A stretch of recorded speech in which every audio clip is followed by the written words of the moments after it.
Hey everybody, welcome to another episode of the LitRPG podcast. I am Ramon Mejia here to bring you the latest LitRPG news, reviews, and of course author interviews. This is episode number 71 of the podcast. I know, we're already up to 71. This week I have 8 new LitRPG reviews for you folks at home. I'm trying out some new equipment here at the podcast, so hopefully this is going to be a much better quality of sound and video. But let me know what you think in the comments on the podcast if it works out better for you. The first new release and review, though, is going to be Alpha Company. That's going to be Alpha Company World Book 3. Then after that, it's going to be Apocalypse 2020, a Wasteland lit RPG. Then An Adventurer's Heart, Book 2 of the Adventures on Brad. And then the Alchemy World Enter Therapy, a lit RPG adventure. And then City of Champions Online, Issue 1. And then Shards of Reality, a lit RPG novel, Enter the Realm, Book 1. And then the Elven Captive Complete Collection, and finally the Star Dragon, a fantasy lit RPG Dragons of the New World Book 1, which has a really fancy cover. But of course, we begin our show though with lit RPG news.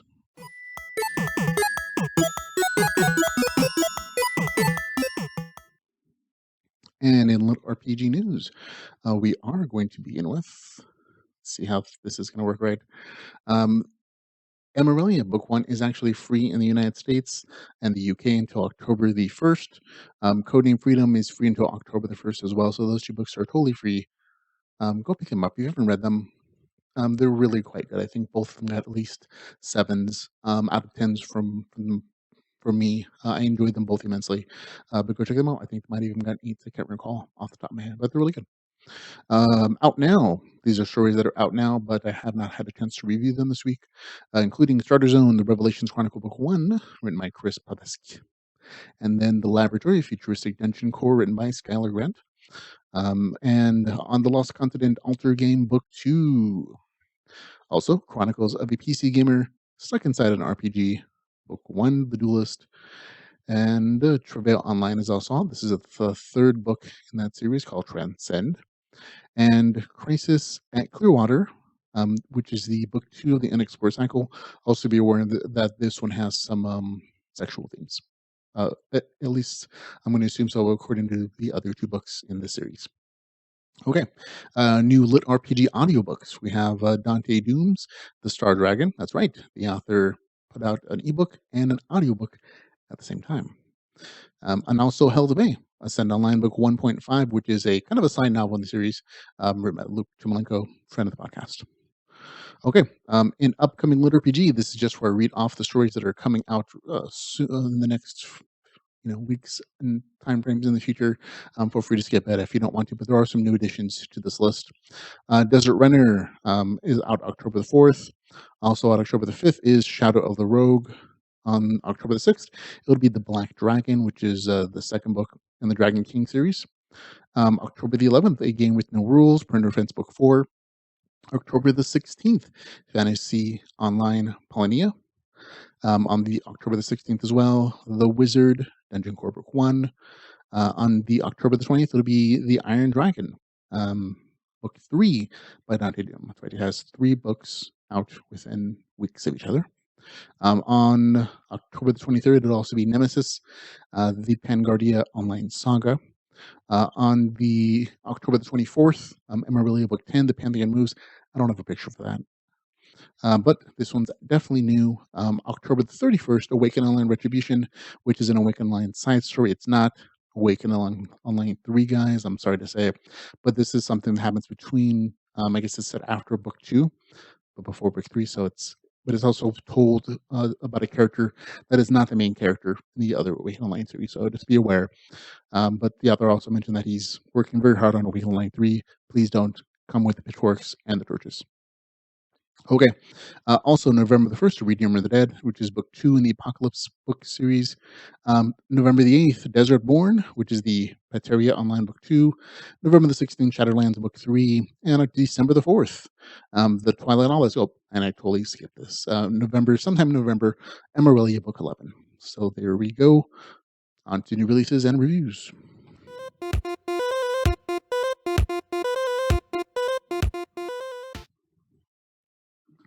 Okay.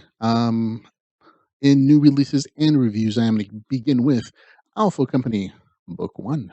Alpha Company. This is the third book in the Alpha World series, written by Daniel Schienehofen, from the podcast. We actually did an author interview with him as well. You can go check that out at our website at LitRPGpodcast.com. It's also geekmypodcast.com. So there you go. I will read you the author's description. Rejoin Albert Twosold as his journey in Alpha World continues. He has two quests that still need to be resolved. One that deals with nobility, while the other is from the Dark Lord. Before he can deal with either of them, Mind Blown brings down the server as they're about to launch a mass scale immersion testing phase. Gerald, Mary Sue, Karen, and Fluffball are four of the lucky ones selected for the testing phase.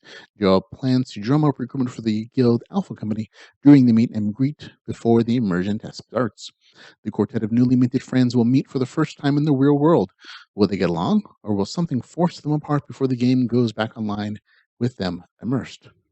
Welcome to Book 3 of Alpha World Alpha Company. It is based on the newly minted Guild.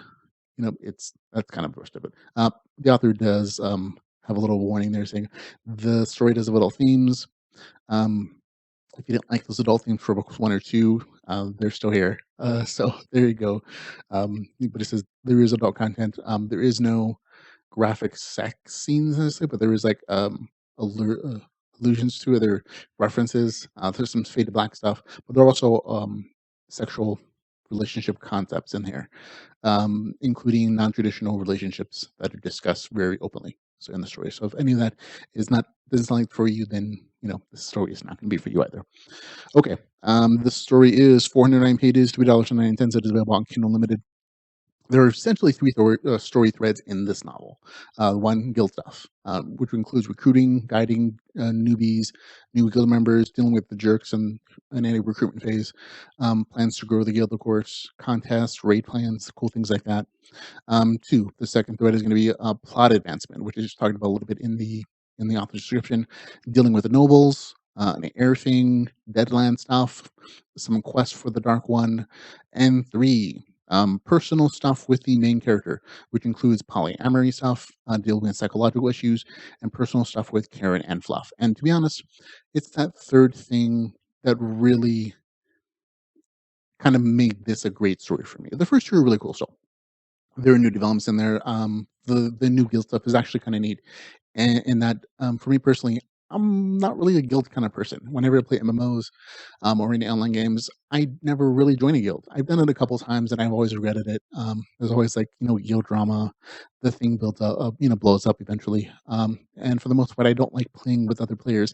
Even though like existing in an MMO world with other players, I don't actually like to play with them all the time necessarily, or like at least long term. But I actually like this guild, and I would happily join the Alpha Company personally. The stuff they do is cool, and the recruitment, the organizational structures, the ways that they're getting their good members to level up and providing incentives for them to complete quests that better the digital world. All that stuff is really cool. Um, and of course, the main plot advances too. I'm not going to spoil anything, any of those points. Um, and on its own, those first two storylines are good enough to be a 7 out of 10 for me. I like the series though. However, it's that third thread that is just really cool and elevates it for me at least to a better score. Um, I'm not going to spoil well. I'm probably going to spoil a little bit too much, but I'll leave it right now. If you don't want to hear the spoilers, that it's good enough to be like 8 out of 10 for me. Now, I'm going to be talking about a few minor spoilers here. They're not major, but if you don't want to listen to it, just skip ahead a little bit on the podcast. Um, Okay, you've been warned. Okay, now the details about the third thread of personal development. It's I find it utterly fascinating. If I'm being honest, um, there are several frank discussions, mostly late in the story, about polyamorous relationships. Even though I'm personally not interested in that kind of relationship, I'm very much um, me and my wife. That's it, kind of thing. It was so utterly fascinating, even from like a sociological point of view of seeing these characters talking about it openly and honestly and heartfeltly. It was almost like I was getting kind of a transgressive peek into the pillow talk of like some couples or from a group of friends that I knew, and it was very interesting. Mostly because this is something I never thought about as far as like the complexities of it. and it was just really interesting to look at and to read. There is some sex stuff involved, but a lot of it's also just emotional. And every each one of the people in this relationship or potential relationship, I should say, have their own physical needs, their own emotional needs. They have their own hangups, just like any other relationship. And the fact that it was the only way to kind of deal with it was to be frank and honest with each person as they were discussing it, like in late in the novel, was very much like, oh, that's kind of the only way I've ever had a positive relationship in my life is that those same discussions, just that now you're dealing with multiple peoples who all have their own individual needs. And it was, like I said, very cool for me to kind of see a relationship dynamic that I'd never considered for or ever been a part of, I guess. So, but again, it was as much about emotional needs as it was about, sexual desire kind of stuff. But that part was really interesting for me to kind of get a peek into. The second interesting aspect of the story that I thought kind of again elevated it is the psychological exploration rather of the past of several characters by exploring their memories. That's right. One of the things that the author's done in the books in the past is that when the main character goes to sleep, we relive some of his past memories, usually centered around the events that got him landed in jail.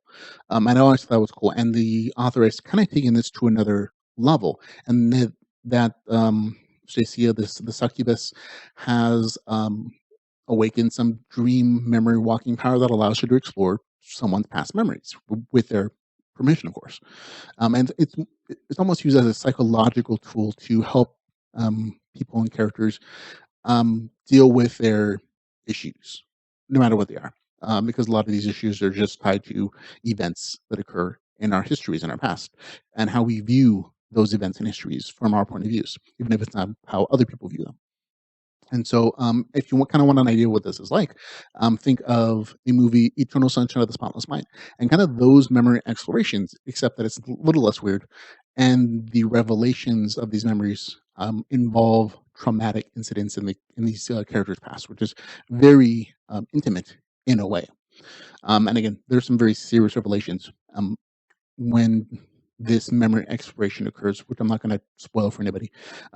But it is definitely a great way of bonding the reader with these characters. If you like these characters, after you read these sections, you're probably gonna like them a lot more, just because it's kind of a sociological aspect of interpersonal relationships. When somebody reveals something to you, personal and intimate, you tend to like them more because it's a chance that they're taking that you're not gonna like them. And so the fact that they trust you enough creates an emotional shared bond, especially when you reveal things as well. And that kind of happens in this story in that um, I like these characters more when I feel more involved and um, I care about their well-being because of these revelations.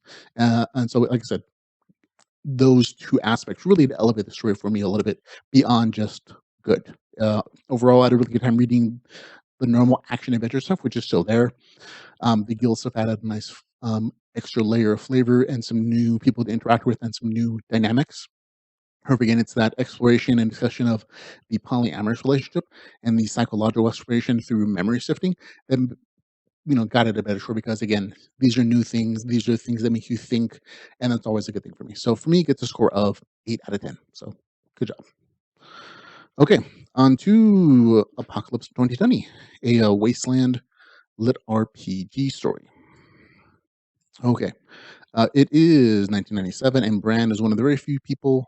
I'm sorry, read you the author's description of this one, written by James T. Witherspoon. Um, it's 1997. That's right. The story is set in 1997. And Bran is one of the few people that gets to play the very exclusive new video game Apocalypse 2020. He sits in front of his computer monitor, and the world around him fades away. No more worries about school, his dad, or his future. He can ignore that life and let the game and his imagination take him to another. In the game, nuclear fallout has turned the United States into a post-apocalyptic hellhole filled with cannibal mutants, psychic bandits, and killer robots. Can Bran survive the big guns, fast cars, extreme violence, and permanent character death in this intense, action-packed LitRPG? So there you go. Okay, this story is 397 pages, $4.99. It is available on Kindle Unlimited. Full disclosure, the author sent me an advance copy for review. I absolutely purchased it when it became available. And I kind of want to reiterate this because it bugged me until I figured it out. the story is set in the past. It's set in 1997. So there are going to be some references in there that feel really dated, like a reference to Asking Jeeves, which was a search engine back then, and some like computer stuff like the game coming on like 7 CDs or something, which is also a thing that doesn't exist anymore. And but they're on purpose, so don't let them throw you off. Also, the game stuff is not set in virtual reality, but at a mouse and keyboard. But to be honest, I really didn't notice. It feels feel the story game elements feel very immersive. It's told from the perspective of the main character, so um, it almost feels like you're getting a VR experience without the headset and goggles. Like there's an occasional reference where it's like, oh, um, they're pixels on the screen instead of great images or whatever. But for the most part, it feels very immersive. At least to me, it did. Okay. The author describes this novel as a collective choose your own adventure story that he originally published on the Rural Road. He says, I mentioned it a few times, he told me that the readers didn't change the major plot points of the story, but they did determine how the main character would progress through the game by choosing the main character's game class and the skills he chose as he leveled. There were a few other choices that the readers in the Rare World made through like a survey or a list or whatever. But I can't tell you about them because it gets a little spoiler toward the end. Like some missions that they went on, like the main characters went on.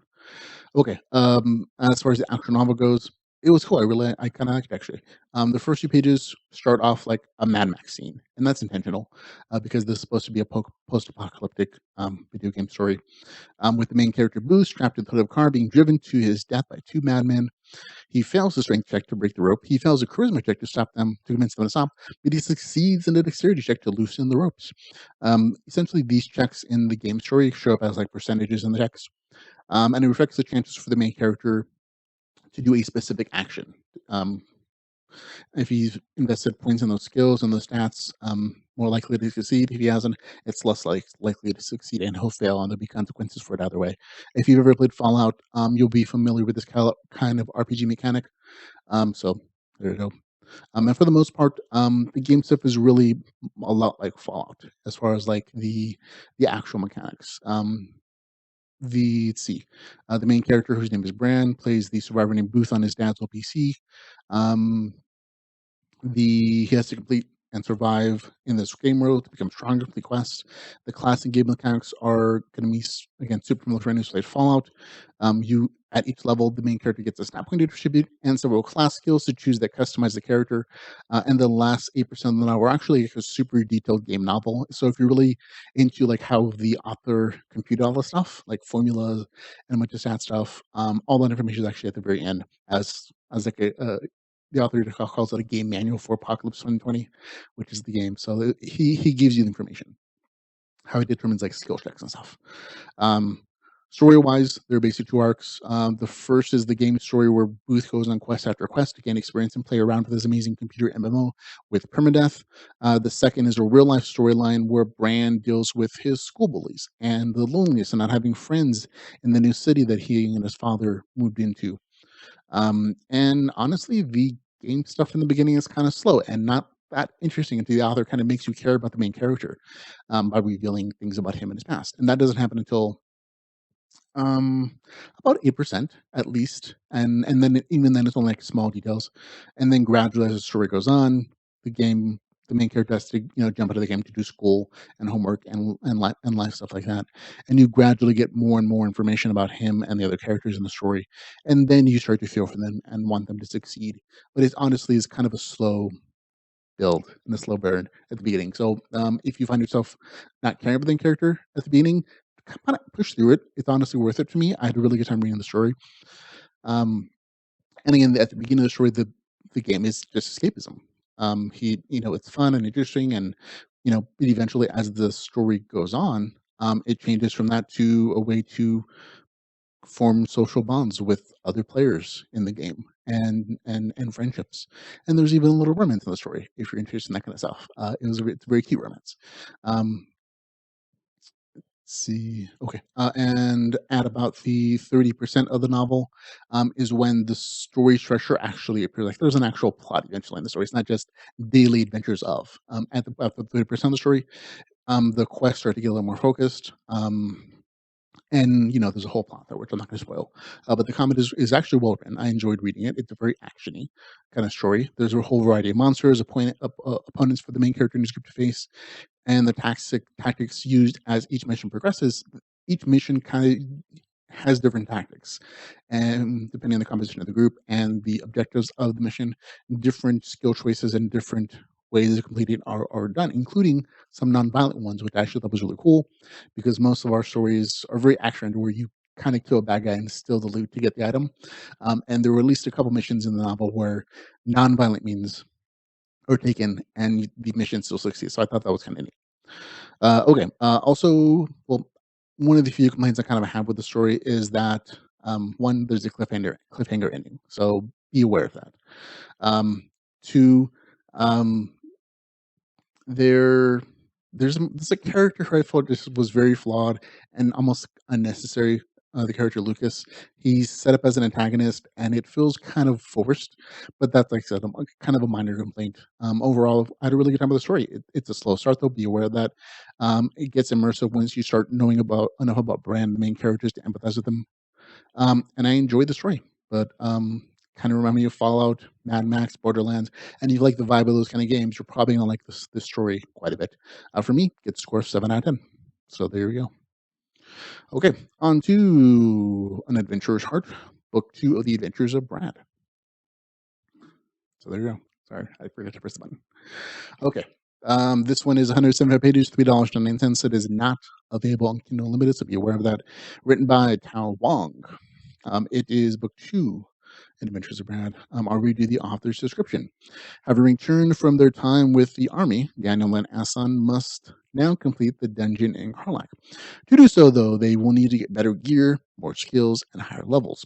Taking quest, the pair must leave Karlak to travel across the kingdom of Brad and learn a few life lessons along the way. So there you go. Okay. Um, this is basically Daniel and Us and continue their daily adventures. That's a lot of what the first book was. It was like the daily adventures of these two characters. And then towards the end of book one, you got like a cool epic battle. But I kind of thought like, okay, that definitely makes up for a lot of the slower, daily adventure stuff at the beginning. But if you don't like daily adventure stories like Slice of Life or that's what I call them, daily adventure, where it's just adventure, adventure, adventure. This is what happened with the character as they progress, and there's no like overall plot, then you're probably not going to enjoy this one as much either. But if you really loved book one, you're probably gonna like book two. You might not like it as much. Like I said though, book two doesn't have anything like that invasion from book one to make it like extra interesting. It really is just daily adventures of Daniel and Asen, which is not bad. It's just be aware of what you're getting into in the story. Um, there's dungeon diving, there's advancement of skills, interpersonal character development. There's a lot of that in here as well. And like I said, I had a good time. The first 30% is a little boring. Well, not boring, but like it's less exciting because in that section, the main character are traveling from one town to another, and anytime you get like an extended travel scene like that, it's hard to input excitement in there and action and adventure stuff. It's there still, just in smaller doses. But after that 30%, it's almost constantly quest after quest, battle after battle, fighting, and other good stuff. So it picks up the pace a little bit there. So there's technically nothing wrong with the story. There's nothing I didn't notice a lot of like spelling errors or grammars or anything like that. Um, it's I I wasn't bored with the novel. I wasn't super riveted either. This is very much one of those stories that you can pick up and put down without feeling any pressing need to continue it, and which is great for some people, not great for other people. For me, it wasn't as good as book one. It gets a score of 6 out of 10 for me. So there you go. Again, not a bad story though. Just not quite good, or 7, I should say. Okay. Next one is Alchemy. The Alchemy Worlds Enter Therapy, a LitRPG adventure. Okay, this one was written by Victor Justice, and produced by LitRPG Freaks. Okay, I will read you the author's description. You know what? Yeah, why not? Matthias Tenmo is a man with bad anger issues. After a tough childhood and a lifetime of petty crimes, he is arrested for a botched armed robbery and sentenced to a 5-year prison stretch. While serving his time, Matthias continues to display his antisocial behavior and total rejection of authority. The last straw will come when he injured one of the guards. As a result, he will be forced to take part in Dr. Calladay's rehabilitation project. Now, one of the test subjects in the new experiment, Matthias will be immersed in a virtual world where he will have to face and address his violent ways. Playing as a peaceful druid, he will be given a chance for redemption. However, upon entering the alchemy world, Matthias will quickly realize that this is not the stupid game he first thought it would be. Right off the bat, this will turn into a race for survival, and Matthias will have to learn to contain himself if he's to get out of there in one piece. Because if he always resorted to violence to solve his problems in the real world, here he is bound by the laws of the druids. Okay. It's 237 pages. Again, $3.99. It is available on Kindle Unlimited. The main character, Matthias, is a violent criminal in jail. He's basically thrown in a fantasy VR game with a class built, with a prearranged class built of druid, and he's stuck there until the overseeing AI is basically satisfied that he's been rehabilitated. Um, he tries in the game initially to be as violent in the game as he is in the world, but the game punishes him physically with pain and also with the character set penalties. Under the guise like, "Oh, you've crossed your druid goddess" or something. Then he goes on to find a found, ultimately goes on a big massive quest, and that's kind of what the story is. There's also this secondary supernatural theme, kind of mid late in the story, where the game and a bunch of monsters in the real world are really quantum creations by a mad scientist monster thing. It's kind of convoluted, and it's not really well developed, even though it is there towards the end of the story. The story premise again had a lot of promise, but it's never really realized, unfortunately. I actually like the idea um, that the premise holds, in that the idea of a virtual reality prison merging with the idea of virtual reality rehabilitation. That's one of the things I really liked about the way the Shaman book went, was that it was an unusual setting, in that being stuck in the game was a form of punishment from the government, as far as like a prison sentence goes, instead of putting them in like an expensive, jail cell where they get 3 square meals a day, and they're housed at the cost of the taxpayer. Kind of put them in a storage pod with a bunch of nutrients and just stick them in a virtual world, which is a much lower cost solution. And this one kind of takes that to a next step, and that it also requires actual behavioral modification. Um, so I thought that was kind of interesting. But unfortunately, that kind of story thread disappears after about the 70% mark in the story, which is sad to me. After that, the main character kind of does whatever he wants, being violent, having antisocial behaviors, and really isn't guided by any kind of other source, which was kind of ruins the story concept for me a little bit. I think it would have been a much more interesting novel if it would have been more of a speculative commentary on where pre prisoner rehabilitation could go in the future. But that's me. That's not what this is. The RPG game mechanics and story exist, but most of the story kind of reads as fantasy portal fiction. There are items and monster descriptions, and the main character gets all the way to level 4. However, aside from that informational aspect of the story, the game mechanics don't really seem to matter. Like the main character levels, he and that's kind of it. And he gains levels. And that the levels don't really mean anything. He gets stat points that he distributes as he levels, but they don't change much for him. Like he'll increase his strength, increase whatever, but they don't change any of the things that he can do in the story.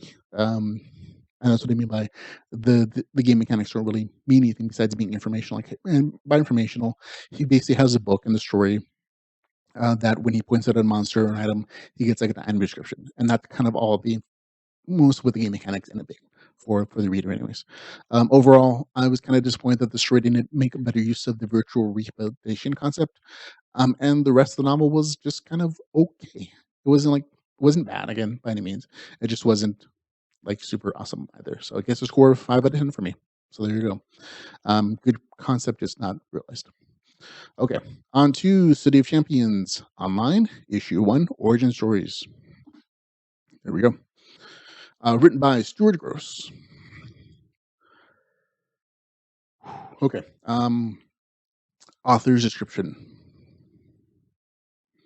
Having found the tragic truth that an art degree is worth less rather than the paper it's printed on, Jacqueline Jones is frustrated with her dead-end work as a graphic designer for a marketing firm, finding new ways to try and convince people that this week's 50-cent off sale is actually worth driving to the store. She's tried other MMORPGs, but they've all been fantasy based with a couple of sci fi games they're in. But then she wants something more, something super. Superhero VMMRs have had a subpar reception in the past, but then she heard about City of Champions Online for the first time. A developer partnered with a tabletop RPG maker. I'm going to skip the rest. This is long. Basically, the main character plays a superhero VR MMO. There we go. Um, this is 125 pages, 99 cents. It is not available in Kindle Unlimited. Again, this is a super awesome price point. Stuart Gross actually does really good world building and game mechanics stuff in his stories for the most part. He has a couple of the series out which are definitely more adult themed. I had a chance to talk to him at DragonCon, a few weeks ago, and he basically said like those other two novels are from the character perspective of like a chaotic evil character and a neutral evil character. And so this one, I'm not really sure what kind of characters. I would say it's probably neutral good. When yeah, I think that's a pretty good description of this character. Neutral good, maybe even chaotic good. But it's an interesting character. The game mechanics in the story are detailed, but they're also very much front loaded. I should give you a little warning though. This is a superhero themed LitRPG. It has political satire, which some reviewers didn't appreciate. It also deals with themes of racism. So if either one of those things make you uncomfortable, don't read this because they're very prominent through the majority of the story. About 90% of the story is told in game, and these are like really big themes. The last 50% of the story is actually a big glossary of game details, abilities, character descriptions. So also be aware of that. And also, there's a lot of cursing in this novel. It's for adults, like a lot of cursing. So there you go. As far as game mechanics go in the story, they're really front loaded. So like the author again has really detailed game mechanics in all the stories. In this one in particular, he uses a point based skill system. So instead of getting a bunch of levels to a character and a bunch of experience points every time, the characters are rewarded with special points that they can use to build their characters. And the first 14% of the story is just character development, character creation for the main character. And that goes out of his way to like detail every single power and every single disadvantage advantage during character creation that the main character does to build her character in the superhero world, and it's super detailed. Unfortunately, after that 14% mark, the game mechanics start popping up a lot less, and that kind of made me sad because that's one of the things I like about Mr. Gross's novels is that they usually have like really detailed game mechanics throughout the entire novel, and this one just didn't have them as much. The main character, you actually see most of the game mechanics in the form like saving throws, informational name tags, like oh this is whatever superhero name, and like their PowerPoint levels, whatever. And you also get like some small descriptions when the main character uses those PowerPoints to get a new power. So I would have actually personally loved to see more game mechanic details in the story, but I understand that this is just a writing style choice. Some authors feel like the game mechanics get in the way of like the flow of the novel, which I can totally respect. Um, but the game mechanics are consistent in the story, and the main character grows according to those game rules. So it's totally lit RPG. You don't have to worry about that, but it is on the little lighter side for most of the novel. But again, all these game mechanics they're seriously front loaded. So there you go. The story is interesting. Again, 90% of it takes place in the game, where the main character is a vampire of color with healing power. So I thought it was an interesting combination between like damage and healing, and life exchange. It's kind of neat. But the game again, the main character is not particularly overpowered. It's just like a good planned skill based. And there are a good balance of like cool powers, but also disadvantages that are related to like the vampire thing. Can't go in the daylight too much, lose strength, vulnerable to holy damage, light, fire, that kind of stuff. But also has a bunch of cool vampire powers and kind of like I want to say directly healing, but it's like taking life first from one person and giving it to another person, which is an interesting way to be a healer. And the and that's mostly what the beginning part of the story is. The mid part of the story establishes who the villains in the story are, and this is going to be a little spoilery, so letting you know, the villains are white supremacists who want to get rid of all the people of color. There's the racism theme, and some people actually had, really enough, and the reviews had an issue with this. Like they thought it was like the main character going on a race hate binge. I'm like, no, that's not what the story is. It's about, it's very, I mean, again, like I said, part of this is social commentary about what's happening in the world currently, but it's the same thing as if there were Nazis. Like white supremacists and Nazis are kind of hard to root for. Like they're almost like a perfect villain in some ways, in that just about everybody can agree that is bad. Like wanting to eliminate everybody who's not of a certain skin color is kind of a bad thing, no matter what group it is. But that's there. And again, like later on the story, there's like a larger conspiracy that's revealed that was kind of cool, and also a nice little twist. And the end of the story honestly didn't end the way I thought it would be. It's not a super happy, nice, wrapped up story. Remember that this story goes. This is issue one, so he has to in issue two, three, four, whatever. And so the ending is not nice and tight wherever all the good guys win. Unfortunately, or fortunately, I liked it, but some people are not going to like that kind of ending. So just as an FYI. But if you're looking for a good RPG story that combines superheroes, I think this is a good read, and you might like it. I personally, again, would have loved more game mechanics, um, throughout like the mid and late of the story. But I think it's the writer's choice. I respect that. I also would have probably liked a little more variety of villains instead of the villains just being white supremacists. Throw in some variety. I don't know, some other kind of violence. I don't know. But like I said, small tiny complaint. I really had a good time. It probably would have gotten a better score if, like I said, those things had been there. But as it is, it gets a score 6 out of 10. And again, it was almost a 7 out of 10. Like it's like really super close.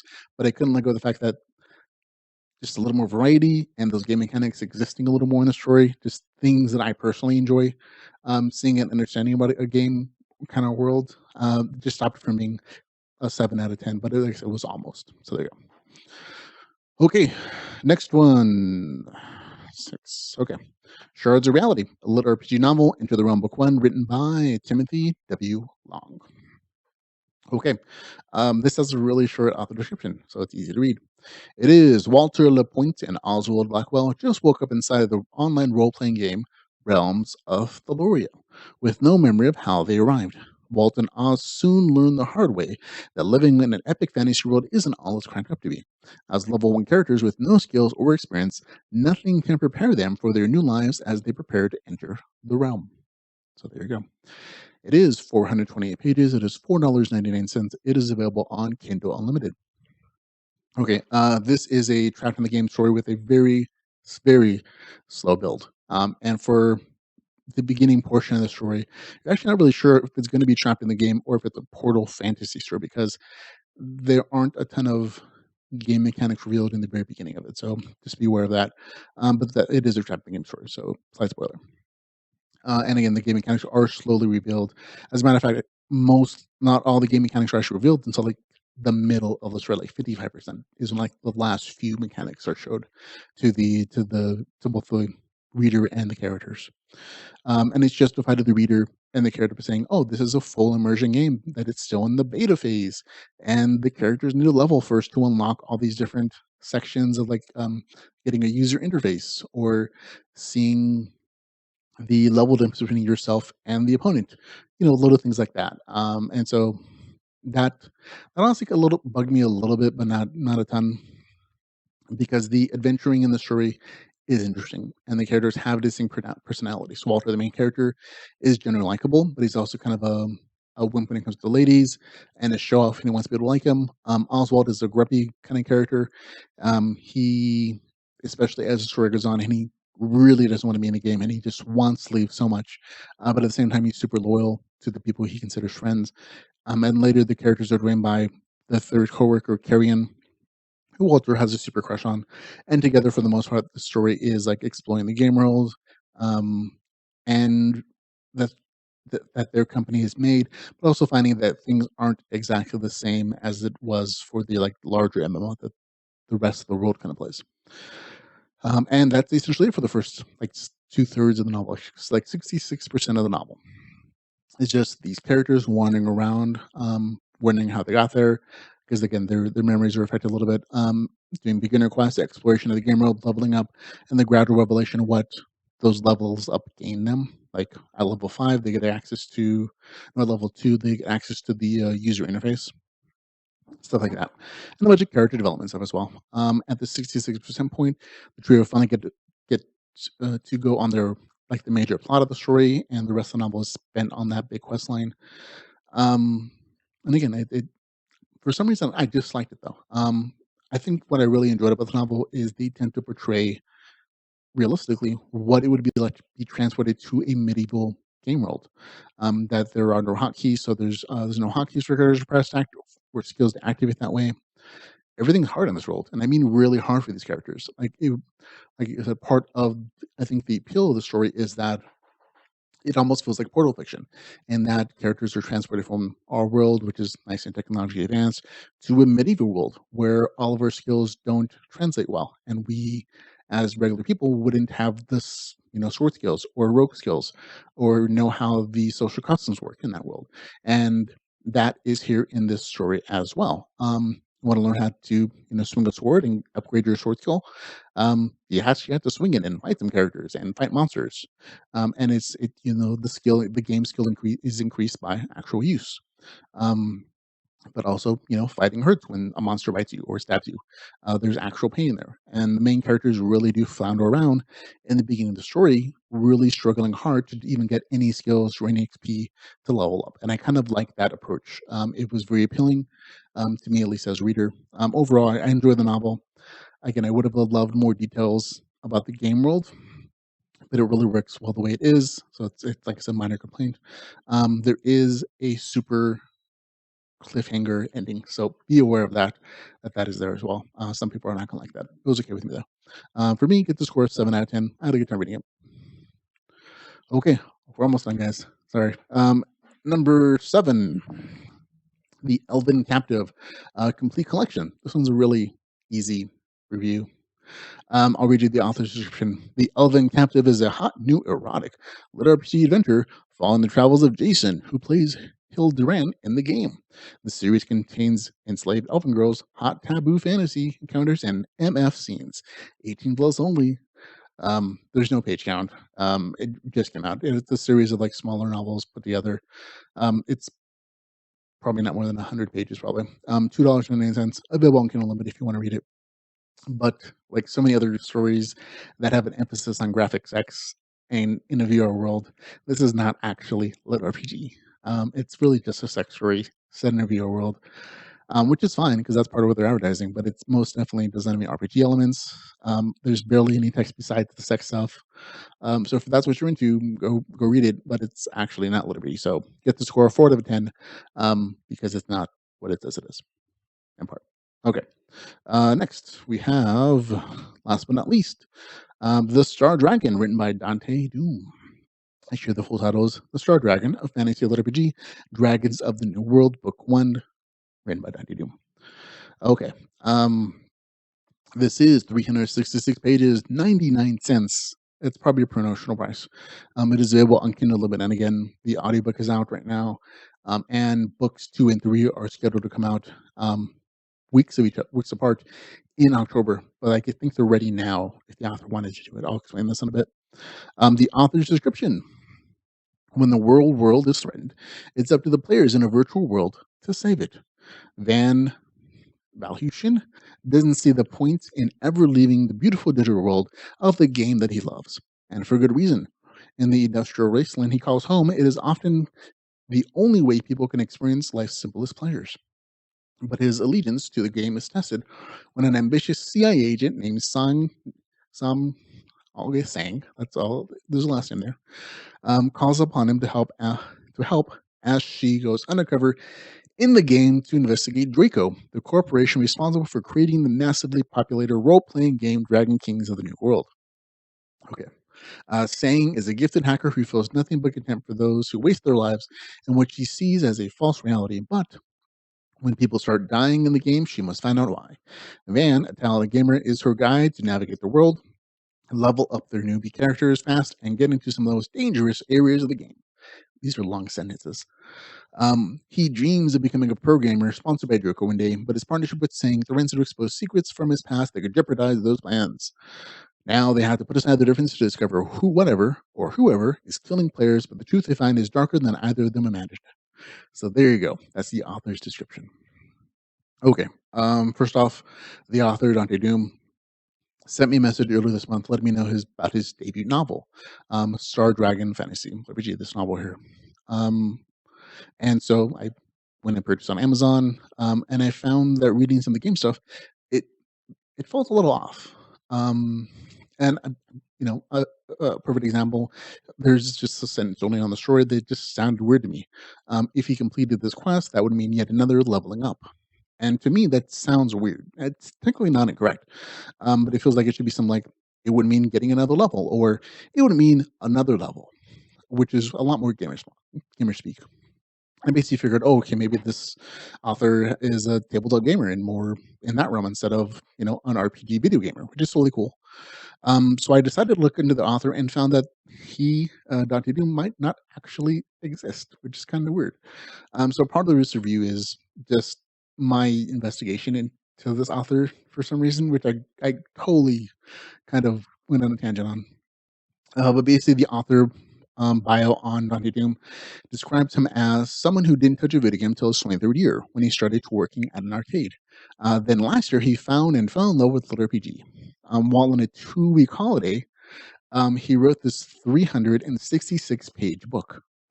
And the updated description on Amazon says that if the first novel does really well, gets below 500 paid on Amazon, then will actually release the other 2 novels immediately on September the 29th, which means he has 3 novels and an audiobook ready to go right now, which is really unusual for a new author who's independently publishing for the first time.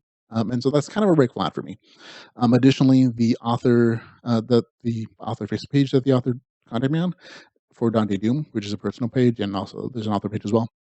Um, but his Facebook presence is kind of non-existent. There It's only existed for 6 months. He has no personal photos, handful of posts the entire time. And if there's one thing that the TV show Catfish has taught me, is that that kind of things is also suspect and a thing to look out for. When I actually looked at the beginning of the novel in the ebook, it actually shows the copyright doesn't go to Dante Doom, but out to Relay Publishers. Um, and a quick search of the name took me to their website, and I basically noticed that the artwork for Star Dragon, this novel, matches what Relay Published put out for another series of theirs, for Ava Richardson. And that at the end of this novel, there's promotional work for Ava Richardson. And like I said, it really shouldn't matter who wrote it or what publisher did. Um, it just kind of rubbed me the wrong way that there possibly is deception. If I was to guess at this, I was basically say that Dante Doom is a penning for another author who works for Really Publishing, which is not a big deal. But it's presented almost like a marketing scheme that this is an indie work by a gamer. And whether or not that's true, I don't know, but that's kind of what it's being presented as. And if that's what this scheme is, it seems weird to me because it's almost completely necessary to kind of portray this a fictional character as an independent author. If you're working for a publisher who wants to get in LRPG, that's fine. Just be honest about it. But if it's a deceptive practice, it kind of hurts the author's reputation and also the publisher's reputation with the community. So it seems weird to me. But it seems like an overly complicated, and that's kind of how the same way I felt about the novel. Yeah, there is an actual novel review as well. Um, the novel starts off as almost this detective thriller where the CIA sends an agent into the game, which is weird to me in the first place. But whatever, to investigate some murders tied to a popular virtual reality company. Um, and then it spirals into a weird search for evidence that aliens are trying to communicate with us through game glitches. Like literally, I'll explain a little bit, but like there's just this transition. It's like, oh, we're gonna get into the game to figure this out because we can investigate in real life and the evidence is in the game somewhere. And then again, literally within like a page, it's like, oh no, now we're looking for aliens. Ta-da! So like it's an overly unnecessarily complicated story sometimes. Um, Additionally, other things about the story that I didn't quite care for. The 2 main characters are really hard for me to care about. The CIA agent thinks all gamers are, again, this is actual text, losers, pigs, and unachievers. And her guide in the MMO is a burnt out gamer who, give me ad, who doesn't want to be there, but has to because the CIA has dirt on him. So, and he's also kind of a whiny character. The actual game mechanics of the story, they're solid, they're consistent. This is actually lit RPG. There's no question about that whatsoever. Um, But this story is supposed to take place in the far-flung future where virtual reality has been perfected, but the game mechanics feel super, super dated, like they were pulled from a game from the early 2000s, or maybe from like a tabletop game. And so even the game mechanics feel a little out of place within the story sometimes. And the first half of the novel, like literally the first 50% of the story, is almost like an escort mission for the gamer and the CIA agent, in that he's power leveling her, and he has to explain every single little detail. Like, oh, what is the quest? Oh, that person, has a question mark over that. We should go talk to them, and skip dialogue, and skip dialogue. And literally, that's what the gamer says, to skip through all the beginning dialogue of the story, so you actually miss a lot of the flavor text of the quest they do. And he's literally trying to power level her and have to explain every single like detail about the story, about like beginning game mechanics. And it kind of got annoying really quickly, because not only is he explaining them, but he's explaining them in a rush. And so he's not allowing for natural exploration and understanding of game mechanics of the story. So it got, again, just some things there. And again, the story uh, abandons the plot of the murder, like midway through the story, and literally just turns into this search for evidence of aliens. I'm like, where does that come from? Um, so there you go. There are some, like I said, not all the story is bad. There are very interesting moments occasionally. And again, a lot of the questing stuff is they're quirky, they're fighting, they're arguing, there's banter and all that good stuff. But most of the plot doesn't really make sense. Like there are some huge, huge plot holes. Like just about every time something was said either in the real world or in the game world. Um, as far as the plot goes, I always like dozens of questions pop. I'm like, how can that exist? This doesn't make sense. And that happens throughout the entire novel. So the gaming stuff, while good, um, really solid mechanic wise, doesn't actually really matter to the plot either. Like it just kind of exists there for the bigger alien thing to exist in the murder thing, I guess. The plot kind of advances itself regardless of what they've done as far as their questing goes or levels go for the CIA agent and the gamer. So that's also an issue. Overall, the story was kind of a meh for me. That plus the world, and like I said, I don't know that this is actually the case. Dante Doom might actually be a real person, but it's my suspicion that he's not, rather a creation from the Relay Publishing, mostly because of like getting cover art is expensive, audiobook production is expensive, um, all that stuff is there. And I wrote to the author. He said, "Oh, I got help from Relay Publishing to do this," but all that stuff is there is like thousands and thousands of dollars, including like the marketing, creating a website, and it just feels weird that a publisher would help a new author out for free, if he wasn't like an employee. And like I said, that just left a kind of a bad taste in my mouth because it feels slightly deceptive. Um, but that's just me. Like I said, it could be entirely my imagination. Um, but that also kind of ruined like the small moments of enjoyment. Like throughout reading the story, I kept thinking like, I can't believe this is what's happening. So there you go. But for me, it gets a score of 4 out of 10. The end. So there you go. That's it, folks. That's it. We're done. Like I said, new kind of slightly different formatting for the podcast, making my editing life a little bit easier. Used to take me about 4 hours after recording the show to do editing and adding all these graphics, and now hopefully it should take me about half an hour. Cross our fingers. So hopefully a better format for everybody. But that's it for the show. Thank you very much for listening, for watching. Remember, you can follow us on Facebook, Twitter, um, YouTube, Patreon, all those good places. And you can find all the ways to support us on litrpgpodcast.com/support. But until we can hang out again, ladies and gentlemen, remember to go read some liturgy. Goodbye, everybody.